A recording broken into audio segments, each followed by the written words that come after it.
उत्तराखंड के देहरादून में एक बस स्टैंड पर एक बस खड़ी होती है।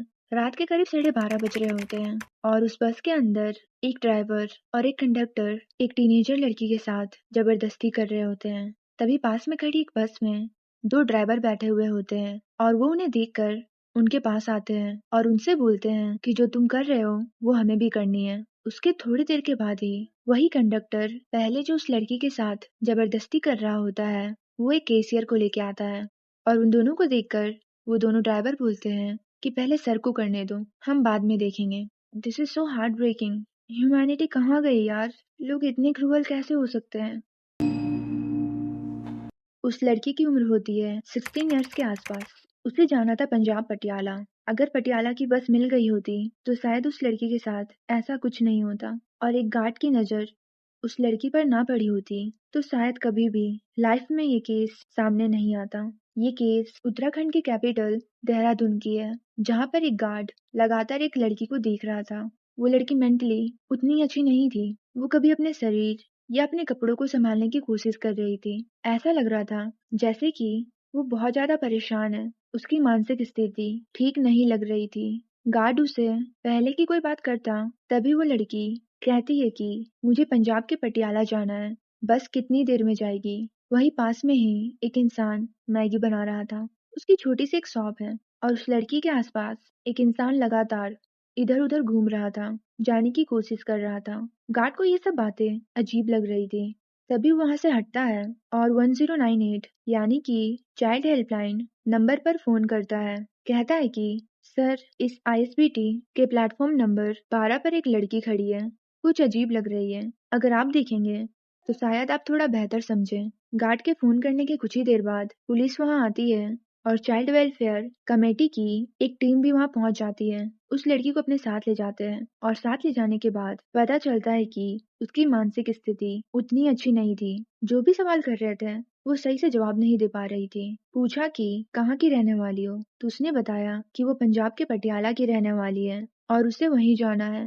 लड़की को भूख लगी थी तो उन लोगों ने उसे कुछ खाने को दिया। बातचीत करने की कोशिश की तो उसकी हालत कुछ अजीब सी हो रही थी। उस लड़की से कहा जाता है कि बेटा तुम घर चलो, मतलब कि उसे घर ले जाया जाता है। उसे बड़े प्यार से बात किया जाता है क्योंकि उस लड़की को कुछ समझ ही नहीं आ रहा था। उसकी मानसिक स्थिति उतनी अच्छी नहीं थी कि वो सारी बातों को समझ सके और जिसको भी देखती थी, खास करके आदमियों को, तो वो डर जा रही थी। इसलिए लेडीज उसे बात करने की कोशिश कर रहे थे और इसी तरह उसे बात करने की कोशिश करते हुए लगभग 2 से 3 दिन बीत जाते हैं। तब उस लड़की ने बताया कि गंदा काम हुआ है। बस इतना कहने की स्थिति में वो थी कि गंदा काम हुआ है। किसने गंदा काम किया है, बस पुलिस वाले वो जानना चाहते थे। जैसे ही पुलिस वालों को पता चलता है कि उस लड़की के साथ कुछ गंदा काम हुआ है, उसी डेट में वापस जाते हैं। मीन्स 12-13 अगस्त 2024 की उस रात में, जब रात में वो लड़की मिली थी। और आईएसबीटी देहरादून के उस रोडवेज बस स्टैंड पर जितनी भी सीसीटीवी कैमरे लगे हुए थे उन कैमरों को अच्छे से चेक किया जाता है। तूने एक फुटेज में वो इंसान जो उस लड़की के आसपास घूम रहा था, वो और भी बहुत सारे फुटेज में उस लड़की के आसपास दिखाई देता है। उस इंसान का फोटो निकाला जाता है और रोडवेज डिब्बों में जितने भी लोग काम कर रहे थे सबको वो फोटो दिखाया जाता है कि क्या तुमने इस इंसान को देखा है। तभी अलग अलग लोगों ने कहा कि हाँ, हम इसे जानते हैं। और जैसे ही उसके बारे में पता लगाया गया तो उस इंसान का नाम, उसका एड्रेस सब पता चला तो पुलिस ने तुरंत उसे अरेस्ट कर लिया।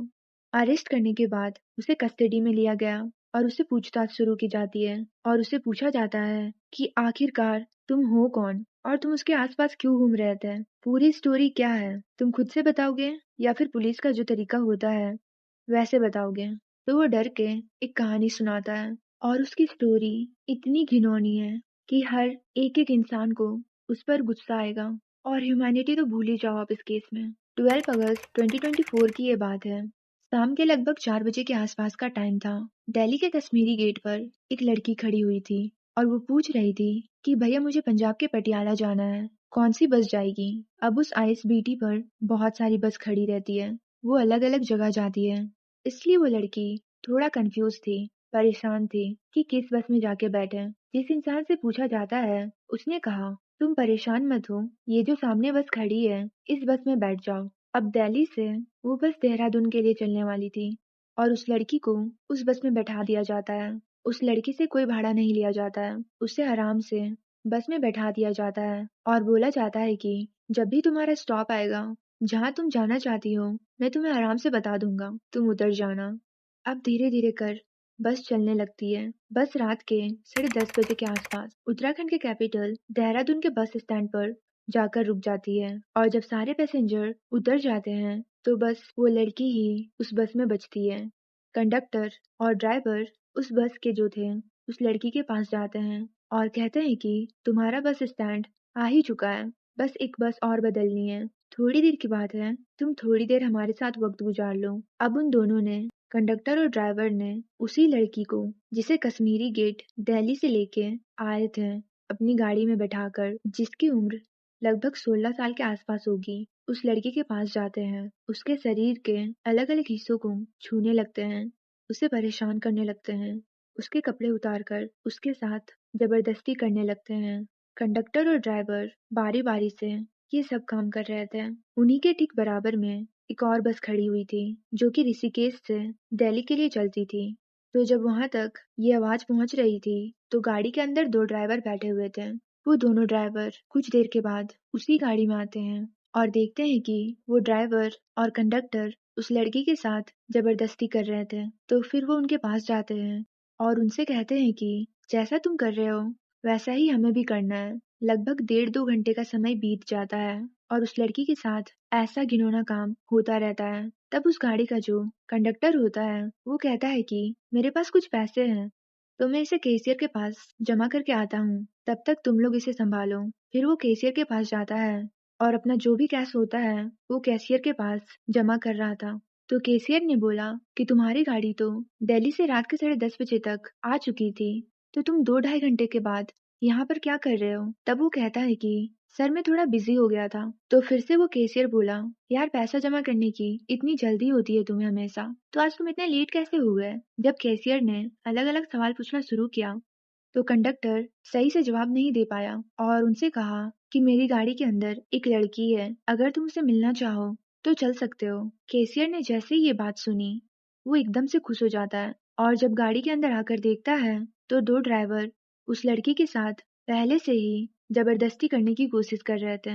उन दोनों की नजर जब कैशियर पर जाती है तो उसे देखकर कहते हैं कि पहले सर को करने दो फिर हम कर लेंगे। फिर कैशियर ने भी उस लड़की के साथ रेप किया, यानी कि पहले उस बस के कंडक्टर, ड्राइवर, फिर बगल बस के दोनों ड्राइवर और अब ये कैशियर, इन पांचों ने मिलकर उस लड़की के साथ बारी बारी से गंदा काम किया। जब वो लड़की चिल्लाने की कोशिश कर रही थी तो उसे बस एक ही बात कही जा रही थी कि क्या तुम पटियाला नहीं जाना चाहती हो? अब उस लड़की को कुछ समझ नहीं आ रहा था कि आखिर उसके साथ हो क्या रहा है, क्योंकि उसकी मेंटालिटी वैसी नहीं थी कि वो ये सब समझ पाए। फिर जब वो पांचों अपनी हैवानियत दिखा देते हैं तो फिर उसे जाने देते हैं। वो वहां से निकलने के बाद प्लेटफॉर्म 12 पर जाकर खड़ी हो जाती है और बस का इंतजार करने लगती है। तभी उस गार्ड की नजर उस पर पड़ती है और वो उसके आसपास घूमने वाला इंसान कंडक्टर होता है जो उसे वहां से हटाने की कोशिश कर रहा था ताकि वो लोगों की नजर में ना आए और वहां से हट जाए। लेकिन उस कंडक्टर के कुछ भी करने से पहले गार्ड ने 1058 पर कॉल करके पुलिस की टीम और चाइल्ड वेलफेयर को इन्फॉर्म कर दिया। पहले तो उस कंडक्टर को पकड़ा जाता है सीसीटीवी फुटेज के थ्रू, फिर उस कंडक्टर के थ्रू उन चारों को पकड़ा जाता है, 3 ड्राइवर और एक कैशियर, और पांचों के बारे में इन्वेस्टिगेट करने के बाद उनके डिटेल्स पता चलते हैं। उन पांचों में से एक का नाम होता है जिसकी उम्र 32 ईयर्स होती है, जो हरिद्वार का रहने वाला होता है, और उसके साथ हरिद्वार का भगवानपुर का रहने वाला देवेंद्र जिसकी उम्र 52 ईयर्स के आसपास होती है। एक उत्तर प्रदेश का रवि कुमार होता है, साथ ही हरिद्वार का रहने वाला राजपाल जिसकी उम्र 57 ईयर्स के आसपास होती है, और देहरादून के पटेल नगर का रहने वाला राजेश कुमार होता है। इन पांचों को पुलिस ने अरेस्ट किया और अरेस्ट करने के बाद जब इनसे एक एक करके पूछताछ की गई तो इन लोगों ने जो कहानी बताई वो सुनकर पुलिस वालों को भी गुस्सा आ गया। 17 अगस्त 2024 को इन लोगों के खिलाफ एफआईआर दर्ज हुई। जब उस लड़की से पूछा जा रहा था कि तुम कहाँ की रहने वाली हो तो वो बार बार बोल रही थी पंजाब के पटियाला, लेकिन जब अच्छे से उसके बारे में इन्वेस्टिगेशन हुई तो पता चला कि वो यूपी के जिला मुरादाबाद की रहने वाली है।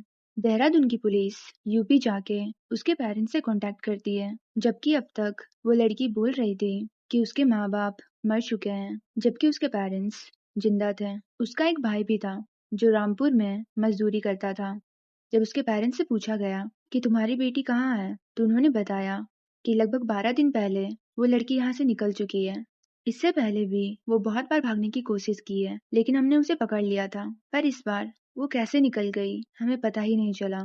हमने उसे ढूंढने की कोशिश की, लेकिन हमें वो कहीं नहीं मिली। जब वो पेरेंट्स लड़की से मिलने गए तो लड़की ने पेरेंट्स के साथ जाने से साफ मना कर दिया कि मुझे इनके साथ नहीं जाना। इन्वेस्टिगेशन से ये भी पता चला था कि उस लड़की के पेरेंट्स के भी कंडीशन उतने अच्छे नहीं थे। वो काफी टाइम से अपनी बेटी को लेके बहुत परेशान रहते हैं, और वो लड़की जिसके साथ 5 लोगों ने गैंग रेप किया, उसको ठीक से पता भी नहीं कि उसके साथ क्या हुआ है। लेकिन उस लड़की का अभी ट्रीटमेंट चल रहा है और उसे वहां पर रखा जा रहा है जहां ऐसे लड़कियों को रखा जाता है ताकि उसका माइंड ठीक हो सके।